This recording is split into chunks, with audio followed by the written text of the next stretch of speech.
Hey everybody, it's your Thursday, Friday, Monday guy. TFM, that's right, sometimes I'm TFM, that's all. Well, hey, so check it out. I figured I'd tell you a little piece about myself because I'm making these videos and then a couple people have sent me some messages and said, hey, what? Who are you? So, more than just my friends are watching this, I guess. Okay, so a little brief rundown on me. Um, I was, can you see me back here? Ah, I cut off my head. So I gotta fix this. So my equipment is kind of, it is what it is. I use a cell phone. I do things in one take most of the time. Uh, well, I know I do things in one take all the time, and most of the time I can use the video I do. So, and if you hear me say Clifton or you see me doing this, I got a dog over here and a dog over here. So Clifton is the small one, and Rayma is the bigger dog. She's a black lab, and she just sat up over here in the chair. Anyways, so what did I do, or who am I? That kind of thing. Really, I'm not anybody. I'm just a retired guy that lives in Florida that has a small ministry with his wife. That's who I am. In my regular old civilian job for a long time, like I said, I was a Marine, and then I was a police detective in the Bay Area in California, and we investigated all sorts of crimes, you know, like they do on TV. And then my skill set for the other job, the last job that I did, I started out as a mentor advisor, and then I was a professional development advisor, and then my last portion of that was as an executive professional development advisor. And I worked for a private company in different places around the world and taught them certain things as an executive professional development advisor. So some of the skill sets that I taught them were things like MOUT and TTP. MOUT is military operations in urban terrain, and TTP is tactical training program. And so I'm an instructor in both of those things. So I'm like big on tactics. I was a forward observer for a little piece. I'm a combat veteran. I did that. So the other thing that I taught was investigations, and I'm an instructor. So all those skill sets I put together, and I didn't work for the government. I worked for a private agency and just went and was a professional development advisor. My education, if you want to go on paper, like that's what I did on paper. If you want to go on paper, my education, I have a master's degree in criminal justice administration, and my bachelor's degree is in criminal justice. So I have a minor in history and psychology. I had to remember, derp.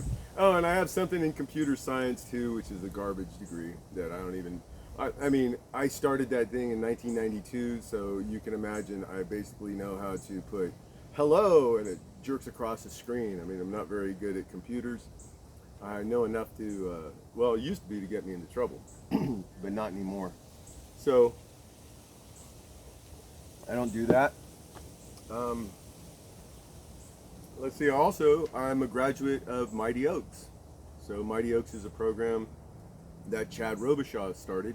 He was a Force Recon Marine in Afghanistan and some other places, and he's done some other things. He does, now, when I refer to people doing stuff and things, Chad Robichaud does stuff and things. So if you're watching this video and you hear me say, oh yeah, I got friends that do stuff and things, he does stuff and things. He personally is not my friend. Not that I have anything against him. I've just never met the man.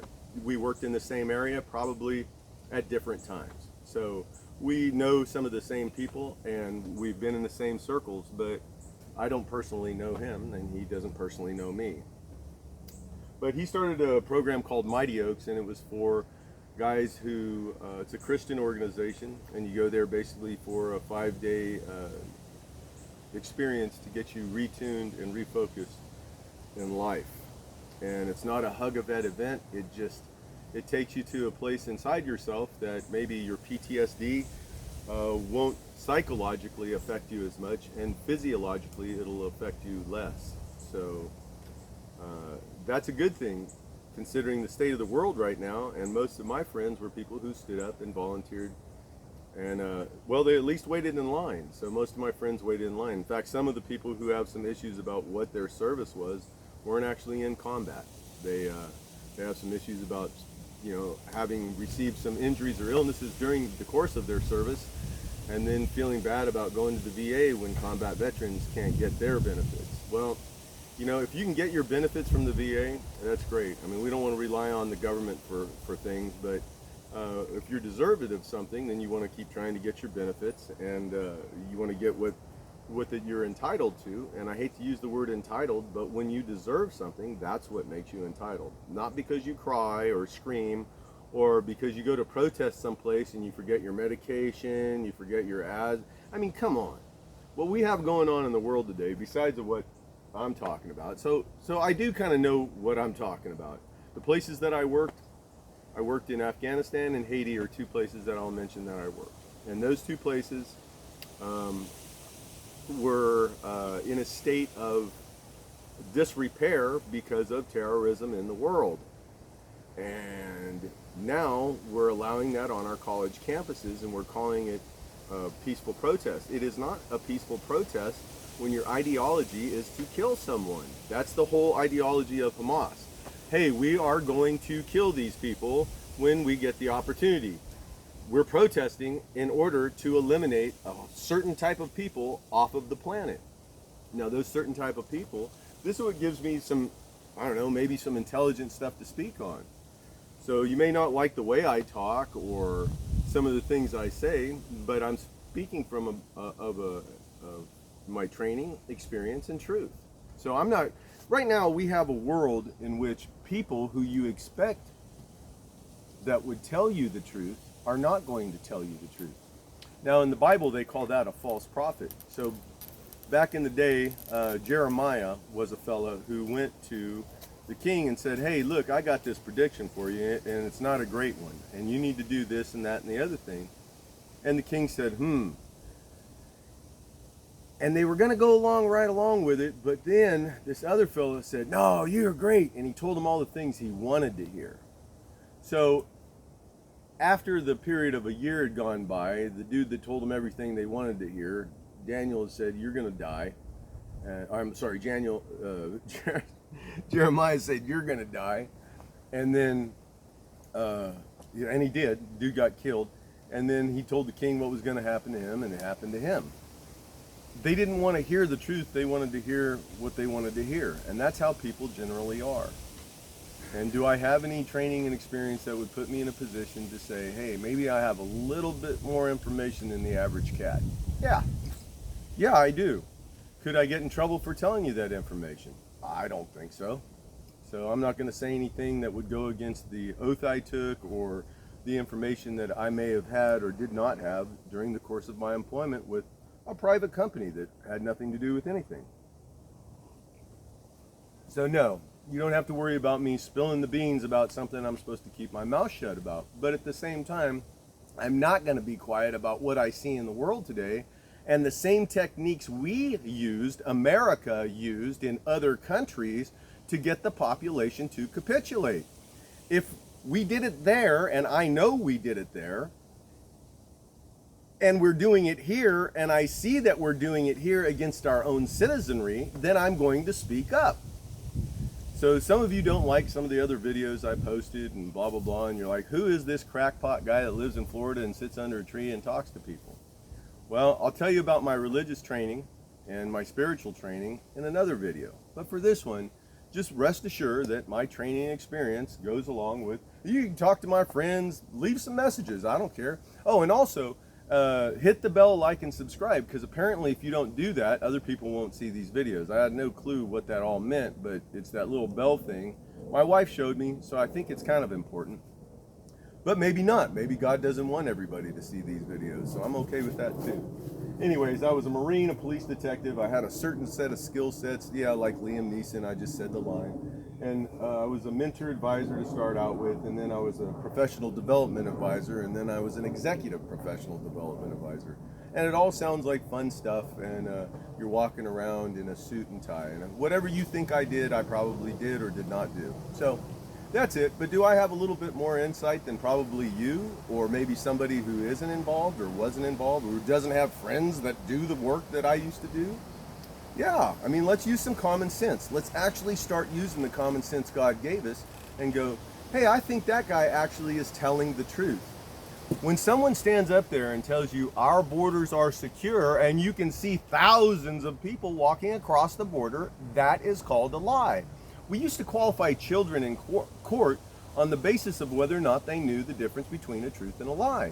So you'd sit down with the little kid and you'd say, this is before forensic psychologists and all that stuff. You'd sit down with the little kid and you'd say, hey, you want to qualify him as a witness that can actually testify in court for you. So you say, hey, so if I said I have a red balloon, but it's really blue, is that the truth or a lie? Right? So then the little kid says, well, if you're holding a red balloon and you say it's blue, that's a lie. So the child knows the difference between a truth and a lie. Today, y'all can't even distinguish between a boy and a girl. And then you want us to pretend and play. That's not how God made us. And way back when, all right, first of all, we know King Solomon, because we did those videos, right? We know King Solomon said there's nothing new under the sun and everything is vanity, which means that everything is, it's all a waste of time. But he comes to that conclusion with the caveat, unless you have God in your life, everything's useless and meaningless. It's all meaningless, meaningless, meaningless. So that was Ecclesiastes, and King Solomon, he wrote that, right?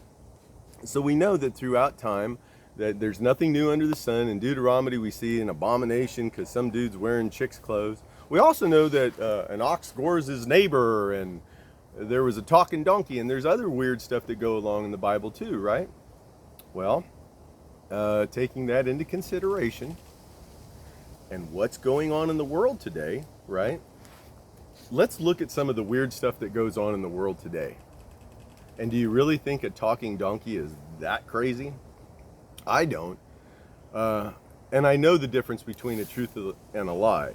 So when someone says, our borders are secure, and you see like someone sprinkling salt all across the border, and you look to see, that isn't salt, those are little people running across. Our borders are not secure, folks. And you say, oh, you're racist or you've got some kind of agenda. Yeah, I do have an agenda. My agenda is this. My family came here legally a long time ago as slaves, all right? Through the course of the 200 and something years that we've been here, we've earned our freedom. And after earning our freedom, we decided we didn't want to let the government or anybody else ever take it away. So we developed a really good passion and belief in Almighty God, because the Bible tells us how to stay free. Jesus Christ set us all free. So knowing that, and being such a strong and devout Christian as I am, I thought I'd start passing that on to you fellas, because if we end up saying that the government is the only person that gives us our freedom, they're going to be the only ones that can control our freedom. And we know that the government doesn't actually give freedom, they take it away. So, hey, in the interest of your safety, I'm going to make you wear a helmet. Well, of course, that's common sense. You should wear a helmet. It's common sense. It's not required or shouldn't be required by law, and it isn't in Florida. Well, that's just stupid. Be it stupid or not, it shouldn't be a law. Put on a seatbelt, it's the law. Yeah, for your safety, they put another restriction onto you. Well, it's for your own good. Okay, but if I want to do stuff that isn't for my own good, let's say like drinking. Oh, y'all drink, don't you? I don't, but y'all do. And you want to drink, right? Well, what if they came around and said, they already did that once, right? They took it away because it was for your own good and your own safety.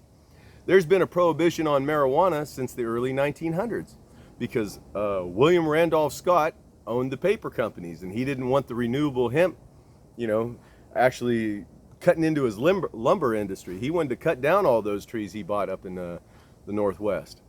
So he had to make that illegal and make the Mexicans seem scary, that because they were the ones giving it to us, right? So that was the fear tactics, and now people use that as like, oh, you're using the same fear tactics to shut down the border.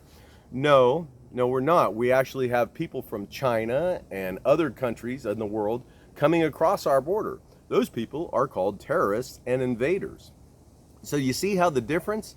There's a big difference. They tried to scare you into not using marijuana so they could use the paper industry. So, and I'm not just talking about marijuana, I'm talking about hemp and all the products that come from it. Because the ridiculous part is, back then when THC was like 3%, and it could have been legal just to maybe use instead of all the opium narcotics that you were pushing all over people. Remember that whole epidemic thing? Yeah, anyways, not to get off on the weird tangent of marijuana, but the idea is the government sometimes tells you things that you hear and go, wow, for our safety, we better do this. They scare the crap out of you, which is what they've been doing. Don't be scared about anything. If you're a Christian, you shouldn't be scared about nothing. Your kids may lose some opportunities. You may lose some opportunities, but it's far better to lose some opportunities than to be locked up and put into a concentration camp. That's where these places go. When they start protesting Jews and putting them, in a certain category where they're going to be the villains, the next people they come after are the Christians that stood up for them. Well, I could just not stand up for them. Well, that's not very Christian-like, is it? So what are you going to do? You're just going to stand there and debate whether or not it's the church's role to stand up for Jews. I think we've already had that debate in 1932. Bonhoeffer presented it, Dietrich Bonhoeffer. And so when he presented it to the church in 1932, they took it and they said, you're right. And then World War II never happened. No, we know that's not what happens. Everybody heard his sermon and said, this guy's a fanatic. That can never happen here, right? Because it could never happen here. Couldn't happen in Germany when they wanted to unite everybody. They were uniting everybody. It was those people who were causing the problem, those toxic, so it's all kind of getting very similar to what's going on now. They do it in the guise of freedom, in the name of freedom. God gives you freedom. The government gives you restrictions and then lets you lift those restrictions once in a while. You have to pay attention to what's going on, because if you don't, the next thing you know, maybe you're under arrest or maybe you're in jail and you're going, oh, well, someone's going to stand up for me. Who did you stand up for? Who did you stand up for? When it came time for us to stand, which is right now, make videos, talk to your friends, let's pray. Hey, let's pray about this. But we're at work. Let's pray about it anyways. They're going to fire you. Okay, they're going to fire me for believing in Jesus and for praying? Okay, I'll take that. I would rather lose my job than do that. Oh, well, it's easy for you to say. You're retired. Yeah, I know, right? So I didn't back down. See, because when I was working, we could still pray in public. I could still say, hey, before a mission, let's say a little prayer before we go out. No one ever challenged that. No one ever said anything at all. They just said the guys who didn't want to pray just shut their mouths. So I don't know, because it was never an issue with me. I don't think I ever experienced somebody saying, I'm not praying. No one ever said that. Because they, even if they just thought it was superstitious and they didn't want to jinx us. Well, however it went down, no one ever said we weren't allowed to pray. And we had a chapel on every little camp on the bases. They've torn all those down. There isn't a chapel. And why? You tell me this. If you have an ungodly commander, why would he even listen to a chaplain? The chaplain is supposed to be there to ensure that when he makes his decisions, they're based on a biblical worldview. And that biblical worldview is what influenced the Geneva Convention. So all these, the law of land warfare, you guys know that, moose muss, right? Because you're professionals, right? So I'm dealing with professionals here, not idiots, right? I'm not dealing with I mean myself right now, I'm kind of an idiot and a janitor and all those things. But back in the day when I was a professional, I could see things. God gave you a gift. He gave you a gift. He gives everybody this gift. It's the gift of discernment. And all you have to do is pray to him and say, hey, God, remove anything from me that would not let me see the truth. Maybe I'm confused. Maybe I am confused. Maybe that weird guy with long hair and a beard that talks on these videos, that talks about being a Marine and watching the life force leave out of people and all that weird shit, says shit once in a while. Yeah, that guy. Maybe he's right. Because Paul told us to be real with people. And the one thing that I haven't been really, I wasn't as real about my convictions for the Lord. I wasn't real about it. I soft soaked it. And that's how I did capitulate. That's how I capitulated. I soft soaped it. I didn't tell everybody that I believed in the spiritual aspect of Christianity or that the supernatural nature of Jesus Christ. And I didn't go on and on about it like I probably should have. But that was my fault. And I'm past that now. So now you're stuck with these videos. Hey, look. You just got to believe that some people might know a little piece more than you. And you need to know that you need to submit to God. You don't have to surrender to anybody else. In fact, if you surrender to God, you'll never have to surrender to another person. You won't. Don't be afraid who can kill your body. Be afraid who can kill your soul. Use your brain, man. That's it, all right? Well, hey, love God with all your heart and love your neighbor as yourself. He might be making videos and hoping his dog Rama stops barking. I mean, I don't know what's going on with her. She's been doing this intermittent barking thing all day.